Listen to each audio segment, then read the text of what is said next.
আমাদের সঙ্গে আছেন, আমাদের ভিডিও দেখছেন অথবা শুনছেন, সবাইকে আন্তরিক প্রীতি ও শুভেচ্ছা জানিয়ে শুরু করছি আজকের প্রতিবেদন। বন্ধুরা, আজকের এপিসোডে আছে সুইট একটা মিষ্টি আপু, তার জীবনের গল্প কথাগুলো আপনাদের মাঝে তুলে ধরার চেষ্টা করব।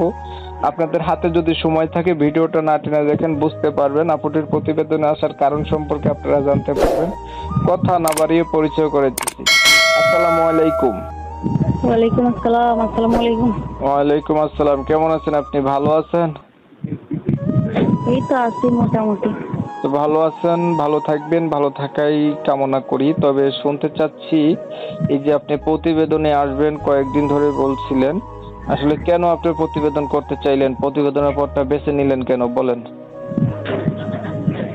প্রতিবেদনে আসার কারণটা হইলো, যদি মনের মতো ভালো একজন মানুষ পাই তাহলে বিয়ে শাদী করে ঘর সংসার করবো, এই আশাতে আসছি।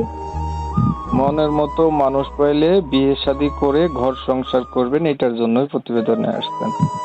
জি। আচ্ছা, মনের মতো মানুষ পাইতে গেলে একটা বয়সের দরকার হয়। বয়স হয়েছে নি আপনার? কত বয়স? আমার বয়স তো 18। 18 বছর বয়স। পরিবারে আছে কে কে? পরিবারে আছে বলতে আমার শুধু একটা আম্মা আছে আর ছোট একটা ভাই আছে। মা, ছোট ভাই আর আপনি? জি। বাবা নাই আপনার? জি না। কোথায় গেছে আপনার বাবা? চলে গেছে অন্য জায়গায়, গিয়ে বিয়ে শাদী করে ফেলছে আর কি। আপনাদের কোনো খোঁজ খবর রাখে না কোনো রকম? জি না ভাইয়া। এই আপনাদের এই সংসার চালায় কে?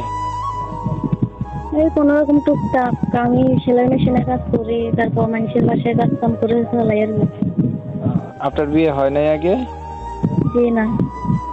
18 বছর বয়স।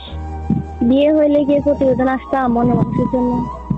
না আসে, অনেকে বিয়ের পরেও আসে, স্বামী ভালো থাকে না ছাড়াছাড়ি করে তারা তো আসে। আচ্ছা, এখন আপনার হচ্ছে লেখাপড়া কতটুকু করছিলেন? এই ক্লাস 8 পর্যন্ত করছি, এরপর আর করতে পারিনি। তো ভালো পড়ছেন। কোরআন শরীফ পড়ছিলেন? হ্যাঁ পড়ছি। আচ্ছা, এখন ধরেন একটা মনের মানুষ পাইলেন, আপনার দায়িত্ব নিল বা আপনাকে বিয়ে করতে চাইলো, বাট মানুষটার না বয়স বেশি হলে বা আগে বিয়ে করছে। বয়স নিয়ে কোনো সমস্যা নেই, সে যদি যেমন বয়সের হোক, আমাকে যদি ভালোবাসে ভালো রাখতে পারে, পাশে থাকতে পারে, তাতে আমার চলবো, বয়স নিয়ে কোনো সমস্যা নেই। আর যদি আগে বিয়ে শাদী করে থাকে? জি। আগে যদি বিয়ে করে থাকে?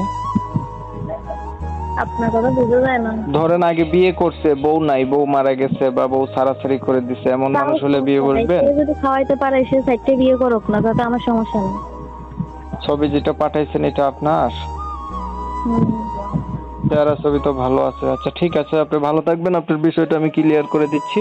প্রিয় দর্শক শ্রোতা, শুনছিলেন এই সুইট মিষ্টি অপরূপ আপুটি প্রতিবেদনে আসছে।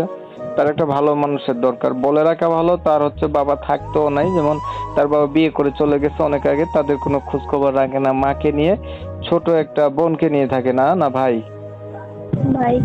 ছোট একটা ভাইকে নিয়ে থাকে। হচ্ছে ক্লাস 8 অব্দি লেখাপড়া করছে, হচ্ছে সেলাই মেশিনের কাজ জানে, হাতের কাজ জানে। তো সে চাচ্ছে তার সবকিছু জানার পরে কোনো একটা মানুষ তার দায়িত্ব নেবে বা ভালোবেসে বিয়ে করবে, মনের সাথে মন মিল গেলে। বয়স কোনো ব্যাপার না, আগে বিয়ে করে থাকলেও কোনো সমস্যা নাই। আমি হচ্ছে এই সুন্দরী আপুটির নাম ঠিকানা কমিউনিটি গাইডলাইনের কারণে নিতে পারি নাই, আন্তরিকভাবে দুঃখ প্রকাশ করছি। যারা হচ্ছে কিনা এই আপুটির নাম ঠিকানা সম্পর্কে জানতে চান, সরাসরি আপুর নাম্বারে ফোন দিতে পারেন, জানতে পারবেন। জানেন আমি এই রিলেটিভেরই ভিডিও দিই। ভিডিও ভালো লেগে থাকলে লাইক দিবেন, শেয়ার দিবেন, ইমো মেসেঞ্জারে ছড়াই দিবেন, আপনাদের মতামত কমেন্টে জানাই দিবেন। চ্যানেল ভালো লাগলে সাবস্ক্রাইব করে রাখবেন। সবাই ভালো থাকবেন, সুস্থ থাকবেন। আল্লাহ হাফেজ।